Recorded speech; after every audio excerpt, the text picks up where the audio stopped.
이제 지도를 보면 이게 늘 이 색깔이 나오면 누워 있는 지도예요. 왜냐하면 우리에게는 세워져 있는 지도지만 이스라엘 백성들은 우리와 이 방위 개념이 다르다라는 말씀을 드렸어요. 그래서 이스라엘 백성들에게 오른쪽이 남쪽이고 왼쪽이 북쪽이 되어집니다. 그리고 머리 위가 동쪽이 되어지고 뒤통수가 그들의 서쪽이 되어져요. 그래서 지도를 이렇게 눕혀놓는 이유도 여러분 성경에 특별히 구약에도 보면 뭐 왼쪽으로 도망갔다라고 하면 어디로 도망간 거예요?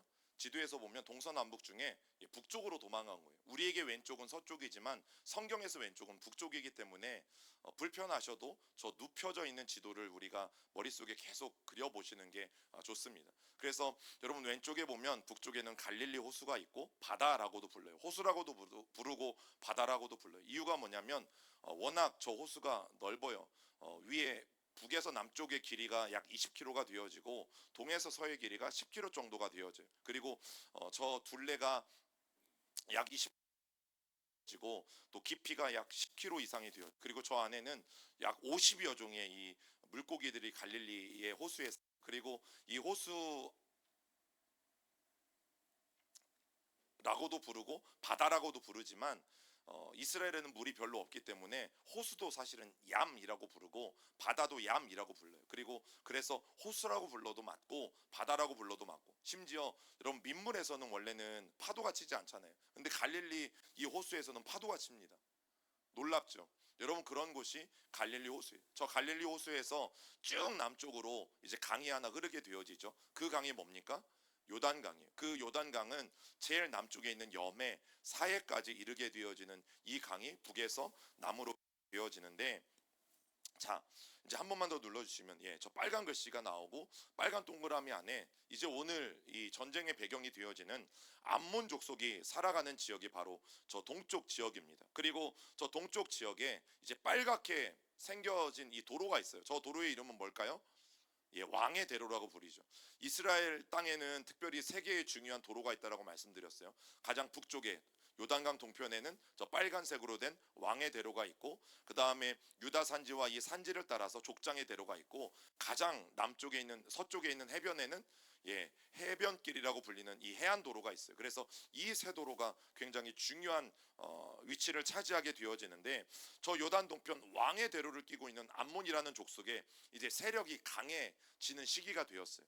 그 이유가 뭐냐면 하나님이 강하게 하셨기 때문이죠. 또 하나님이 왜 강하게 하셨어요?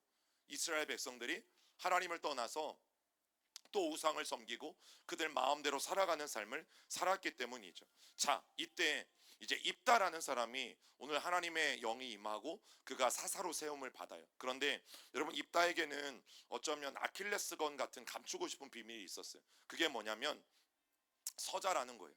마치 우리나라의 그 옛 고전에 나오는 홍길동과 같이 아버지를 아버지라 부르지 못하고 그런 서자의 서름이 있었던 사람이 여러분 바로 입다라는 사람이, 그 입다라는 사람이 살아가던 그 생활 속에서 오늘 그 다음 화면을 넘겨주시면 이제 전쟁이 시작되게 되어지는데, 이번에 이스라엘 공격하는 그 이방의 족속은 바로 암몬 족속이라는 족속입니다. 여러분 이 동쪽에 위치한 이 암몬 족속을 보면 암몬 족속이 이스라엘 백성들을 어떻게 위협하고 그들의 위협이 얼마나 심각한지가 우리가 읽지 않은 사사기 10장에 등장을 하게 되어지는데, 여러분 이 암몬 족속이 이제 요단 동편에서부터 점점점 자기들의 영토를 넓히고자 이제 요단 계곡을 지나서 요단강을 건너서 이 요단 서편 땅을 넘보고 있는 그런 상황이 되어지죠. 그런데 이런 상황은 왜 벌어진 것이에요? 이스라엘 백성들의 범죄 때문이죠. 하나님을 떠나서 스스로 보기에 좋은 소견대로, 자기들이 보기에 좋은 소견대로 그저 사람들이 막 살아가던 시대가 이제 사사시대이기 때문에 여러분 하나님은 이스라엘 백성들을 다시금 심판하시기 위해서 저 암몬 족속을 세우셨던 것들을 보게 돼요. 자, 그 이야기가 10장 8절 9절에 있습니다. 같이 읽어봅니다. 그 해에 그들이 요단강 저쪽 길르앗에 있는 아모리 족속의 땅에 있는 모든 이스라엘 자손을 쳤으며 18해 동안 억압하였더라. 암몬 자손이 또 요단을 건너서 유다와 베냐민과 에브라임 족속과 싸움으로 이스라엘의 곤고가 심하였더라. 여러분 18년 동안이나 계속해서 암몬 족속은 요단 서쪽 땅을 노렸어요. 이미 요단 동편에는 르우벤과 갓과 므낫세 중에 절반이 살고 있었지만, 여러분 이들이 요단강을 건너서 요단 서편을 넘봤다라는 것은 이미 이 세 두 지파 반 지파의 땅들은 이 암몬 족속의 손에 이미 넘어갔다라고 보아도 무방한 상황인 거죠. 자, 그런 상황에서 그 다음 화면을 보시면 이제 암몬이 본격적으로, 한 번 더 눌러주세요. 예, 저 빨간 화살표가 있는 데가 길르앗이라는 곳이고, 저희 이제 하늘색 화살표가 있는 곳이 오늘 야곡과 굉장히 연관이 있는 야복강이에요. 요단강은 북에서 남쪽으로 길게, 굉장히 길게 흘러내리지만 저 야복강은 동쪽에서 서쪽으로 흘러내리면서 요단강과 만나는 강이 되어져요. 여러분, 암몬이 본격적으로 저 길르앗 침략을 침략해 오면서 이 요단강을 건너서 요단 서쪽을 넘보고 있는 상황을 여러분 머릿속에 그려보시면 돼요. 여러분, 침략자들의 야욕은 늘 적당한 데서 멈추지 않죠. 적당함이 없어요. 예, 적당함이 없습니다. 끊임없이 더 넓고 더 많은 것들을 원하는 것이 여러분 침략자들의 마음이죠. 그래서 이 암몬 땅은 원래 저 야복강의 첫 출발지, 야복강의 근원지였어요. 자, 그런데 그들이 너무나 쉽게 생각할 수 있는 경로가 뭐냐면 저 야복강을 따라서 자연스럽게 내려오면 요단강까지 이르게 되어져요. 그리고 요단강만 건너면 여러분 요단 서편을 공격하는 것은 그렇게 어려운 일이 아니라는 것을 알게 되어지죠. 여러분, 그렇게 강을 따라서 그들은 동쪽에서 서쪽으로 내려옵니다. 그러면서 이 요단강 서편을 계속해서 자극하고 또 계속해서 통치하길 원하는 거죠. 그래서 야복강 쪽으로 향하는 이 도로 중앙에 원래 미스바라는 곳은 예루살렘 옆에 있기도 하지만 또 다른 미스바가 저 야복강 근처에 있어요. 그래서 이스라엘 백성들은 야복강가에 있는 미스바라는 곳에 진을 치고 또 암몬 자손과 이제 대치하는 그런 형국이 바로 저곳에서 벌어지게 되어집니다. 우리 10장 17절 18절 같이 읽어볼게요. 시작.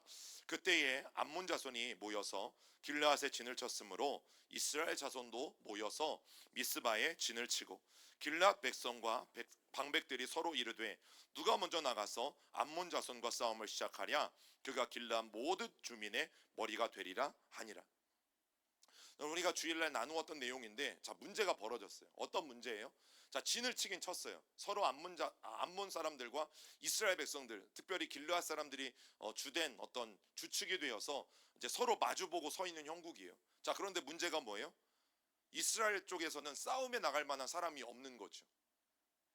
원래 성경 사사기에 나오는 전쟁들은 그 각 지파별로 이 전쟁들이 그려지고 있다라고 말씀을 드렸어요. 그러면 이 길르앗 즉 갓지파 사람들의 싸움이라면 갓지파 중에서 누군가가 나와서 리더 역할을 해야 돼요. 그 지역을 잘 아는 사람이 바로 이 길르앗에 사는 갓지파 사람들이기 때문에 다른 지역의 지파 사람들이 리더가 되는 것이 아니라 우리 영토에서 벌어지는 싸움이라면 우리 출신의 사람이 나와서 리더가 돼야 되는 거죠. 그런데 놀라운 게 뭔지 아세요? 아무도 저 싸움에 나오지 않는다라는 거예요. 여러분, 싸움이 벌어졌어요. 그리고 암몬 자손이 18년 동안이나 이스라엘 백성들을 억압했어요. 그리고 군대들을 이끌고 이제는 요단강 서편까지 차지하겠다라고 밀고 내려왔어요. 자, 그럼에도 불구하고 그 누구도 갓지파에서 나온 사람이 없는 거죠. 자, 그런데 입다는 어떤 사람이었어요? 서자였어요. 심지어 길르앗 사람들과 길르앗의 장로들이 이 입다라는 사람을요 멀리 돕당으로 쫓아내었던 거죠. 너는 서자이기도 하고 또 너는 우리 정통 이 갓지파도 아니기도 하니까 너는 딴 데 가서 살아라 하고 이들을 추방시켜 버렸어요. 자, 그런데 이들이 이제 전쟁에 아무도 나오는 사람이 없으니까 어떤 방법을 취하는 겁니까? 입다에게 다시 찾아가서 이 전쟁의 리더가 되어달라고 하는 거죠. 당신이 이 전쟁의 지휘관이 되어달라. 그러면 우리가 나중에 당신이 이 모든 지파의 우두머리가 될 수 있도록 해주겠다라는 약속을 하게 되어집니다. 여러분, 입다는 전쟁에서 하나님의 도움으로 승리해요. 자, 그런데 길르앗의 이 지도자가 된다는 조건을 걸고 또다시 전쟁에 합류하는 모습들을 보게 되어져요. 입다가 다음 그림을 보시면 한 번만 더 눌러주세요. 저 오른쪽에 있는 화살표가 성경에 보면 루벤 지파의 가장 남쪽 경계가 되어지는 아르논 강이라는 강이고요. 그리고 이제 왼쪽에 있는 하늘색 화살표는 므낫세의 북쪽 경계가 되어지는 야르묵 강이에요. 그래서 입다가 암몬 이 자손들에게 어딜 요구하냐면 바로 저기부터 저기 땅까지를 다 달라라는 요구를 이 암몬 족속에게 하게 되어지는 거죠. 그때 암몬 사람이 입다에게 무슨 말을 하는지 우리 사사기 11장 26절 27절 같이 읽어보겠습니다. 시작. 이스라엘이 헤스본과 그 마을들과 아로엘과 그 마을들과 아르논 강가에 있는 모든 성읍에 거주한 지 300년이거늘 그 동안에 너희가 어찌하여 도로 찾지 아니하였느냐. 내가 내게 죄를 짓지 아니하였거늘 내가 나를 쳐서 내게 악을 행하고자 하는도다. 원하건대 심판하시는 여호와께서 판결하시옵소서 하였으나. 여러분, 입다가 사실은 암몬 왕을 찾아가서 물었습니다. 도대체 이 전쟁의 목적이 뭐냐? 왜 당신은 이 전쟁을 일으키고 이 전쟁을 통해서 얻고자 하는 게 뭐냐? 자, 그때 암몬 왕이 했던 게 무슨 말이냐면 저 르우벤과 갓지파와 그리고 므낫세 반지파의 땅이 암몬 사람들이 말하기를 원래부터 저기는 우리 땅이었다. 그러니까 우리가 저 땅을 차지하겠다라는 말을 했던 것이죠. 자, 그때 이제 이 입산이 가지고 있었던 역사 의식이 발휘됩니다. 그 역사 의식이 무슨 의식이에요? 바로 출애굽의 역사를 여러분 이 입다가 쫙 깨고 있었어요. 그래서 입다가 하나하나 반박을 하게 되어지는데 뭐 주일날 나누었던 거는 우리가 좀 넘어가도록 하고요. 오늘 읽었던 이 26절과 27절에 보면 무슨 이야기를 하는 거냐면 우리는 가나안 땅에 들어올 때 너희들 암몬과 전쟁을 한 적이 없다. 즉 전쟁을 하지 않았다는 얘기는 뭐냐면 암몬의 땅을 침범하지 않았다라는 이야기예요. 전쟁을 해서 암몬의 땅을 단 한 평이라도 우리는 차지하지 않고 우리는 삥삥삥 돌아서 가나안으로 들어왔고 그리고 삥삥삥 돌아서 르우벤과 갓과 므낫세 지파의 땅도 차지했다라고 말하는 거죠. 즉 그러면서 하는 말이 벌써 300년 동안이나 르우벤 지파와 므낫세 지파와 그리고 갓지파가 이미 저 땅에서 이미 300년 동안이나 살고 있었는데 자 갑자기 이제 와서 그 땅이 너희들의 땅이라고 말하는 것이 말도 안 된다라고 여러분 입다가 암몬 왕에게 강력하게 이야기하고 있는 것입니다. 자, 그 이야기를 들은 이 암몬은 절대 입다의 주장을 받아들이지 않았죠. 왜냐하면 자기들이 힘도 있겠다. 그리고 충분히 이길 수 있다고 생각도 했겠다. 그래서 결국 이제 협상이 결렬이 돼요. 그래서 어쩔 수 없이 이스라엘과 저 암몬의 군대가 싸울 수밖에 없는 이 상황이 벌어지게 되어진 거예요. 자, 그 결과가 다음과 같아요. 자, 31절부터 33절 시작. 내가 암몬 자손에게서 평안히 돌아올 때에 누구든지 내 집에 집문에서 나와서 나를 영접하는 그 여호와께 돌릴 것이니 내가 그를 번제물로 드리겠나이다 아니라. 이에 입다가 암몬 자손에게 이르러 그들과 싸우더니 여호와께서 그들을 그의 손에 넘겨주시매 아루엘에서부터 민닛에 이르기까지 20성읍을 치고 또 아벨 그라밈까지 매우 크게 무찌르니 이에 암몬 자손이 이스라엘 자손 앞에 항복하였더라. 우리가 주일날에도 나누었었던 입다의 서원 이야기가 나오죠. 입다의 서원 이야기 31절을 띄워주시면 자, 전쟁에 나가서 승리를 하고 만약에 돌아오게 되어지면 이제 우리 집 문에서 가장 먼저 나오는 저기에는 그를이라고 되어 있는데 우리가 주일날 설명해 드렸죠. 만약에 가장 먼저 나오는 것이 짐승이면 번제물로 드릴 것이고 그것이 사람이면 평생 여호와께 서원하여서 하나님을 섬길 수 있는 사람이 되게 하겠습니다라는 뜻이라고 말씀을 드렸어요. 여러분 우리가 오늘 다시 한번 왜 입다가 저런 서원을 했는가라고 한번 생각해 보셔야 돼요. 여러분 보통 사람들이 서원을 언제 하세요? 여러분들도 남모기 있잖아요. 저 서원은 우리가 언제 합니까? 매우 다급할 때 합니다. 매우 다급할 때 합니다. 그리고 방법들을 뭐 다 써보고 무언가 해결된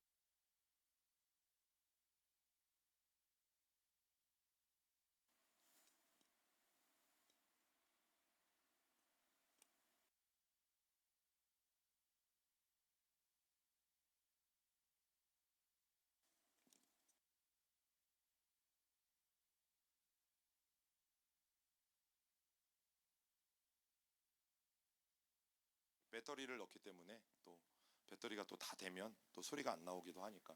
자, 그래서 우리의 삶을 돌아보면 우리가 언제 하나님 앞에 서원을 하는지, 오늘 입다가 굉장히 급했다라는 것을 우리는 직감할 수 있죠. 하나님 앞에 서원을 하지 않으면 안 될 만큼 그가 전쟁에 있어서 굉장한 두려움과 또 어려움 가운데 있었다라는 것을 우리는 이 입다의 서원을 통해서 확인하게 되어져요. 그런데 하나님이 그 전쟁을 이기게 하셨어요. 자, 그러면 이제 내가 하나님 앞에 서원을 했기 때문에 그 서원을 갚아야 돼요? 갚지 말아야 돼요? 갚아야 되는 거죠. 자, 그리고 이제 전쟁에서 개선 장군이 되어서 이제 집으로 돌아오게 되어지죠. 자, 그 다음 그림을 보여주시면, 자, 이 그림을 제가 잘 기억하라고 말씀을 드렸어요. 저 문 앞에서 가장 먼저 사실은 짐승이 나올 줄 알았어요. 그런데 저 문을 열고 가장 먼저 나와서 입다를 맞이한 것은 누구였어요? 문항돔녀 자기 딸이었어요. 여러분, 입다는 서운한 대로 하나뿐인 딸을 여호와 하나님 앞에 드리지만 그 모든 과정 속에 얼마나 고통과 아픔 가운데 있었을까를 여러분 우리는 고민하게 되어지죠. 저게 이스라엘의 전통 가옥이라고 말씀을 드렸잖아요. 그래서 우리는 뭐 이렇게 담도 있고 대문도 있지만 저기는 담이나 대문이 없어요. 저 출입문 하나로 여러분 짐승들도 들락거리고, 그 다음에 저기가 마구간이에요. 저기가 짐승들을 두는 우리이고, 저 동그라미 두 개가 뭐겠어요? 구유이고, 그리고 거기 이렇게 돼지꼬리로 표시가 되어 있잖아요. 계단으로 올라가면 거기가 안방입니다. 그래서 이 짐승을 두는 외양간과 우리와 사람이 거하는 안방이요 서로 닫혀 있지 않아요. 왜냐하면 저녁이 되고 겨울이 되면 저 중동 땅은 춥거든요. 가나안 땅은. 그러니까 자연스럽게 짐승들의 온기를 가지고 난방 효과를 얻는 거죠. 그래서 짐승들의 이 외양간과 안방이 서로 연결되어, 칸막이 없이 연결되어져 있어요. 재미있죠. 그러니까 저 문으로 짐승도 나오고 사람도 나오고, 그래서 아침에 짐승들에게 풀을 뜯기기 위해서 나가려면 저 문을 열고 짐승들을 먼저 내보내기도 하고, 아니면 사람이 먼저 문을 열고 나와서 나중에 짐승들을 이렇게 끌어내기도 하고. 그런데 대부분은 여러분 짐승들을 먼저 내보내는 거죠. 자, 이런 발상들이 오늘 입다에게 있었던 거예요. 여러분, 인간의 서원이 얼마나 얄팍한지, 입다의 서원이 얼마나 얄팍한지, 정말 급해서 하나님께서 응답해 달라고 기도하고 서원했지만 결국 하나님이 응답하셨을 때 여러분 입다에게 찾아왔던 그 수많은 고민들을 저와 여러분들이 조금이라도 저는 알 수 있을 것 같습니다. 왜냐하면 이미 서원을 해본 경험이 있으신 분들은 하나님이 응답해 주셨을 때 내가 도대체 이것을 어떻게 해야 될지 몰랐던 경험이 저는 분명히 있을 것을 알기 때문에, 그래서 꼭 저 가옥의 구조를 잘 기억해 두시면 좋아요. 왜냐하면 저게 나중에 크리스마스와 연결이 되거든요. 크리스마스와 연결이 돼요. 어떻게 연결이 될까요? 마리아와 요셉이 베들레헴에 왔어요. 황제의 명령을 따라서 뭐 하러 왔어요? 예, 호적을 하러 왔어요. 자, 그런데 여기저기 다녀봐도 방이 없어요. 무슨 방이 없냐면 가장 오른쪽에 있는 밑에 객실이라고 써 있잖아요. 그래서 이 가나안의 전통 가옥 구조는 꼭 저렇게 손님방을 하나씩 만들어놔요. 저 객실은 손님방이에요. 그래서 이미 마리아와 요셉보다 훨씬 더 먼저 온 사람들이 이미 저 손님방들을 다 차지하게 되어진 거죠. 그래서 마리아와 요셉이 그 밤중에 다 돌아다녀도 저 손님방 하나 남지 않았어요. 자, 그때 정말 마음 착한 한 주인이 그들을 자신의 안방으로 초청합니다. 안방으로 초청해요. 왜요? 예수님이 태어나시고 나서 어디에 누이세요? 예, 구유에 누이시죠. 여러분, 성경은 구유라고 말씀합니다. 구유는 뭐예요? 짐승의 먹이통이에요. 그것을 구유라고 말하죠. 그 구유 안에 집도 깔고 뭐 나름 아기를 잘 누일 수 있는 여러 가지 장치들을 해서 저 구유, 동그란 구유 안에 누이는 거예요. 그러면 여러분, 사실 예수님이 마구간에서 태어났다라고 볼 수는 없어요. 성경 어디에도 마구간에서 태어났다라고 말씀하거든요. 단순히 우리가 구유라는 말 때문에 예수님은 마구간에서 태어나셨어 라고 말하지만, 여러분 잘 보세요. 구유가 말의 구유일 수도 있고 나귀의 구유일 수도 있고, 그리고 아니면 양의 구유일 수도 있고 다른 짐승의 구유일 수도 있고, 그런데 제가 어떤 말씀을 드렸냐면 사사기를 배우면서 나귀는 매우 싼 동물이다, 비싼 동물이다? 비싼 동물이다. 그래서 아무나 나귀를 집에 한 마리 이상 소유하는 것은 매우 매우 어려웠던 시절인 거죠. 물론 신약 시대도 마찬가지. 그러면 저기에는 말 그림도 있지만 만약 말이 있는 평범한 집안은요 굉장히 잘 사는 집안이에요. 왕 이상으로. 그런데 성경에도 보면 언제 이 솔로몬 언제 이 왕정 시대에 말이 등장하냐면 솔로몬 시대, 솔로몬 시대. 다윗 시대도 말이 흔치 않았어요. 그만큼 말은 귀합니다. 지금도 마찬가지예요. 말 한마디에 뭐 몇 천만에서 몇 억씩 하는 거 아시잖아요. 다 집에 말 한 마리씩 키우고 계시죠? 예? 다 집에 말 한두 마리쯤은 다 갖고 계시잖아요. 여러분 차보다 비싼 게 말이에요. 몇 억씩 가는 게 말이에요. 그래서 함부로 평범한 농가에서 말, 나귀 있을 수가 없어요. 그러면 그 구유는 어떤 구유일지 우리는 상상할 수 있어요. 근데 중요한 것은 말구유는 아니에요. 그런데 저 구유에 이제 예수님이 누이시는 거죠. 비록 객실, 손님방에 초청은 받지 못했지만 따뜻한 주인을 만나서 그 주인의 배려로 그 평범한 농가의 저 안방에 그리고 그 안방의 경계에 있는 구유에 예수님을 누이는 일들이 일어나게 되어진 거죠. 그래서 제가 저 그림을 잘 기억해 놓으시라고 말씀드리는 이유가 그것 때문이에요. 저 그림을 기억해 놓으시면 오늘 이 입다의 이야기가 이해가 가고 그리고 성경의 예수님의 탄생의 이야기가 이해가 가요. 저 문으로 짐승이 먼저 나올 줄 알았어요. 얼마나 인간이 얄팍한가요? 얼마나 우리의 서원이 얄팍한가요? 저 문으로 자기 하나밖에 없는 딸이 나올 줄은 꿈에도 생각하지 못했어요. 그래서 하나님 앞에 너무 급한 나머지 이런 서원을 했던 입다의 모습들을 우리는 바라볼 수밖에 없는 거죠. 여러분 아브라함의 예를 들었잖아요. 하나님은 절대 인신제사를 받지 않으시는 분인 것을 성경은 명확하게 말하고 있어요. 그래서 그 입다의 딸이 이제 평생 하나님 앞에 드려졌다라는 것은 그를 잡아서 죽여서 각을 떠서 불태워서 번제로 드렸다라는 게 아니라 실로에 있는 성막 안에 하나님을 섬기는 자가 되어서 이제 평생 결혼도 하지 못하고 하나님을 섬기는 그 삶을 이 입다의 딸이 살아갈 수밖에 없다라는 것을 여러분 오늘 성경을 통해서 보게 되어지는 거죠. 여러분 입다를 통해서 무엇을 알 수 있냐면 잘못된 욕망과 서원, 잘못된 욕망과 잘못된 서원, 우리가 급해서 하는 서원, 내가 이 위기만 모면했으면 좋겠다 라는 마음에서 하나님 앞에 드리는 잘못된 기도, 여러분 결국에는 집안의 대를 끊어버리는 결과를 낳았어요. 무남동녀 외동딸을 그래도 입다는 서원을 지켰어요. 그 서원을 지켜서 하나밖에 없는 자기 딸을 여러분 성막에 바쳐서 성막에 들여져서 평생 그곳에서 하나님을 섬기는 종이 되었죠. 여러분 그렇기 때문에 오늘 저와 여러분들이 하나님 앞에 살아가면서 기도도 잘 하셔야 된다. 기도도 잘 하셔야 된다. 여러분 우리 하나님은 팁을 하나 드리면 꼭 서원을 해야만 우리의 기도를 들으시는 분은 아니세요. 금요일마다 이제 오시는 분들은 벌써 2번밖에 하지 않았지만 조금 이제 느끼시는 것들이 있으신 것 같아요. 좀 기도에 있어서 조금 더 좀 어떻게 편해지셨어요? 우리가 왠지 모를 막 기도의 그 중압감이 있잖아요. 왠지 모를 막 기도의 그 불편함이 있잖아요. 막 이렇게 하면 이것 때문에 기도 안 들어주실 것 같고 또 이렇게 하면 이것 때문에 또 하나님이 기도를 늦추실 것 같고. 자, 그러던 때에 이제 에브라임 지파가 바로 입다에게 시비를 걸어옵니다. 자, 두 번째 보시면 이제 입다와 에브라임의 사건들이 12장에서부터 12장에 이렇게 전개되게 되어지는데, 자, 입다의 이 전쟁 사건은 매우 매우 중요했던 것이 뭐냐면 동쪽에서 내려오는 이 암몬 세력을 입다가 이제 끊어주었기 때문에 여러분 당분간 얼마가 될지 모르지만 다시금 요단 서편에도 평화가 찾아오게 된 거죠. 자, 그런데 전쟁 후에 문제가 일어났어요. 여러분 이게 참 희한한 거예요.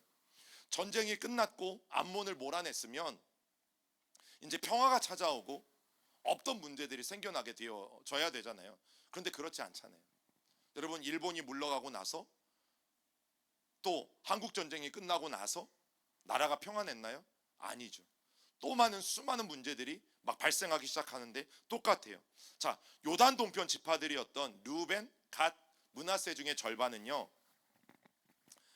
지파와의 분리를 요구합니다. 무슨 뜻이에요?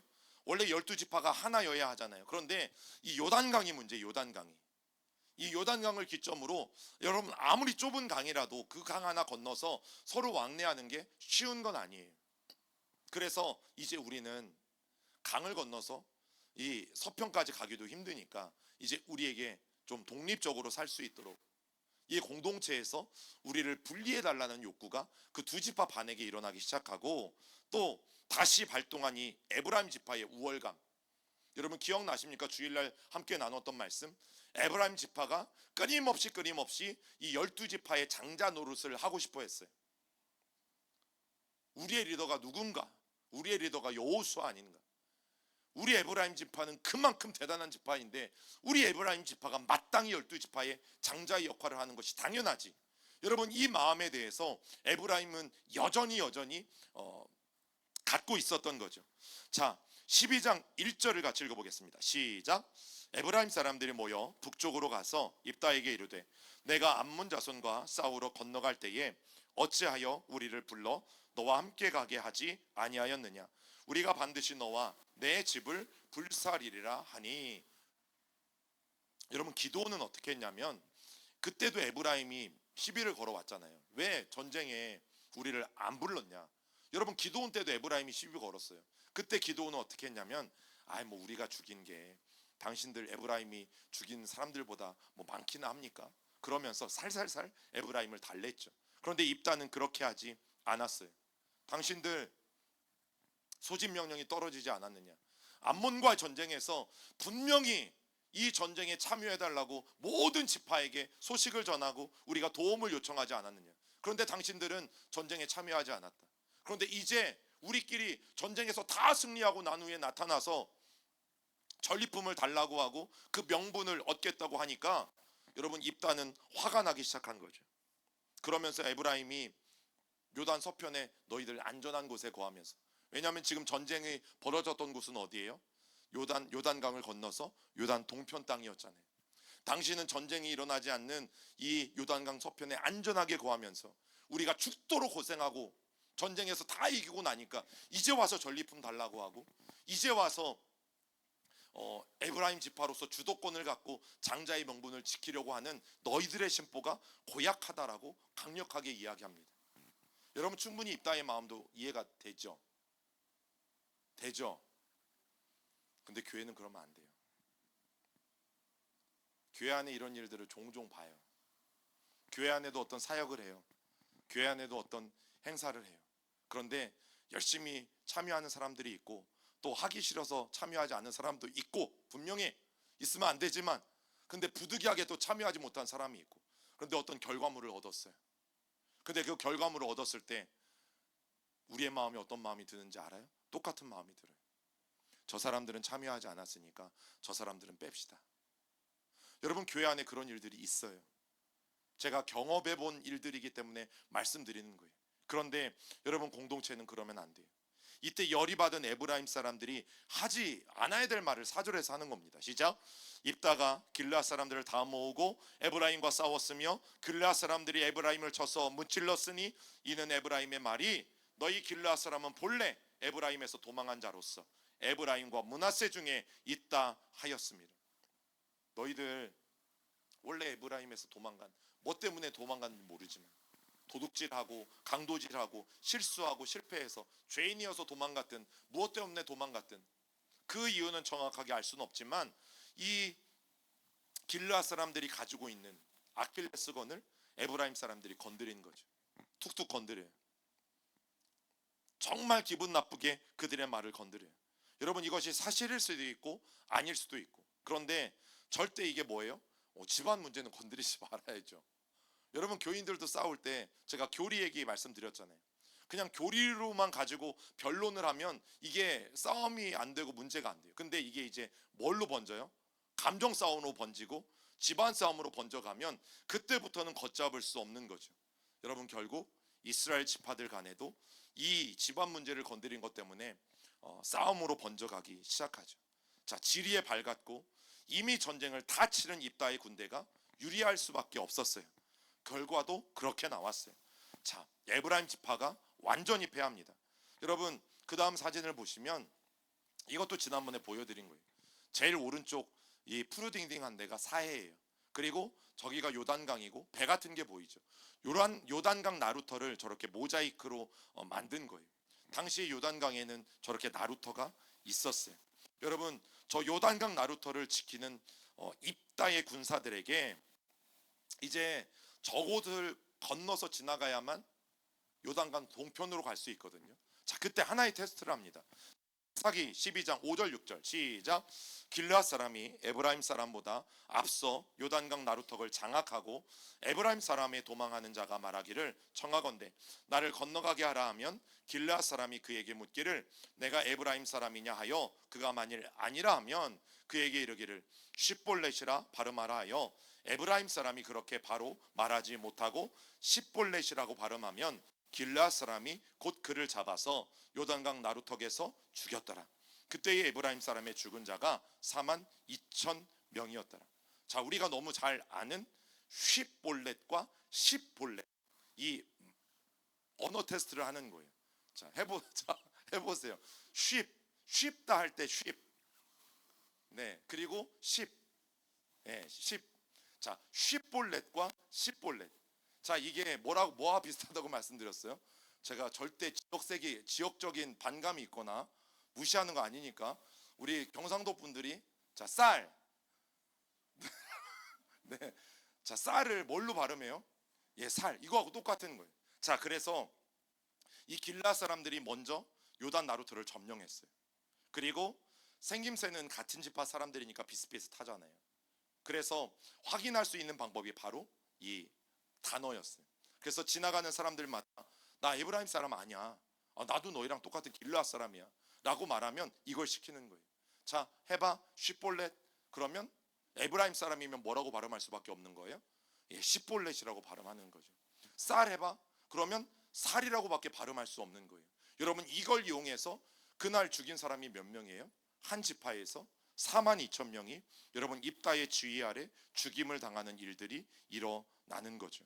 여러분, 더 재미있는 게 뭐냐면 이 쉽볼렛이라는 말이요, 곡식 이삭이란 뜻이에요. 그러면 정말 재미있게 쌀, 살, 여러분 이 단어와 연관 지으면 너무너무 재미있어요. 여러분, 요단 계곡이 저런 차이를 만들어내요. 우리도 섬진강 같은 데가 어때요? 경상도와 전라도가 이렇게 가로질러서 흐르는 강들이 있잖아요. 그러면 이게 강이 아무것도 아닌 것처럼 보여도 이 강 하나를 사이에 두고 도가 달라지고 도만 달라지는 게 아니죠. 우리나라 사람들도 각 도에 따라서 풍습들이 조금씩 달라요. 그리고 쓰는 이 사투리도 당연히 다르죠. 여러분, 똑같은 일들이 벌어지고 있는 거예요. 그래서 저 일들을 가지고 자기 동족, 다른 지파이지만 자기 동족 에브라임 지파를 죽이는 끔찍한 일들이 벌어져요. 여러분, 입다는 하나님의 영이 임했어요. 서자라는 서러움을 딛고 하나님이 그를 이스라엘의 사사로 세워주셨어요. 여러분, 얼마나 감사한 일이에요. 얼마나 기쁜 일이에요. 그리고 그 전쟁에서 승리함으로 말미암아 어떻게 되었어요? 단순히 사사가 아니라 12지파를 총재판하고 지휘하는 우두머리가 되었어요. 여러분, 얼마나 하나님께서 입다에게도 이 서자의 서러움을 딛고 명예도 주시고 권력도 주시고 또 수많은 전리품을 얻을 수 있는 부도 허락하셨는지 몰라요. 그런데 보세요. 공동체가 하나 되는 일에 입다는 소홀히 하고 있어요. 여러분, 정말 나만 축복이 되면 그만인가요? 여러분, 우리가 고민해 봐야 되는 게 바로 저런 거예요. 하나님이 나에게 주신 축복들을 가지고 하나님이 우리에게 보시는 것은 뭐냐면 과연 쟤는 저걸 갖고 뭘 할까? 하나님이 그 사람에게 주신 것들을 가지고 쟤는 그것을 어떻게 활용하고 어떻게 사용할까? 하나님의 영광을 위해서 사용할까? 하나님의 나라를 위해서 사용할까? 아니면 4만 2천 명이나 되는 사람 죽이는 일에 사용할까? 여러분, 축복을 받는 것보다 더 중요한 건 뭡니까? 그 축복을 정말 하나님이 주신 목적에 맞게 사용하는 거죠. 그것을 삼손의 이야기에서도 여러분 계속 나눌 거예요. 하나님이 남에게 없는 어마어마한 힘을 주시면 뭐합니까? 그 힘을 온통 여자 쫓아다니는 데 썼어요. 그러다가 머리 잘리고, 그러다가 눈이 뽑히고, 그러다가 힘을 잃고, 그래도 하나님이 이 삼손을 버리지 않고 마지막까지 삼손을 들어 쓰시잖아요. 그래서 삼손의 이야기는요, 하나님의 긍휼과 역사의 이야기를 담고 있어요. 여러분, 정말 하나님이 중요하게 여기시는 것이 뭐라고 말씀드렸어요? 내 개인의 축복보다 공동체의 하나됨을 잃지 않는 것. 여러분, 우리 교회는 그런 공동체를 더 힘써야 될 줄 믿습니다. 우리 공동체가 하나 되어지는 일들과 공동체가 한 몸이 되어져서 하나님의 영광을 위해서 나아가야 되는 그 일들을 위해서, 그래서 서로 돌아보아야 될 일들이 있다면 마땅히 서로 돌아보아야, 서로를 위해서 간구하고 기도해야 되는 상황이 되면 정말 마음을 다해서 내 기도 제목인 것처럼 같이 기도하고 함께 싸워가는 그런 모습들이 필요한 거죠.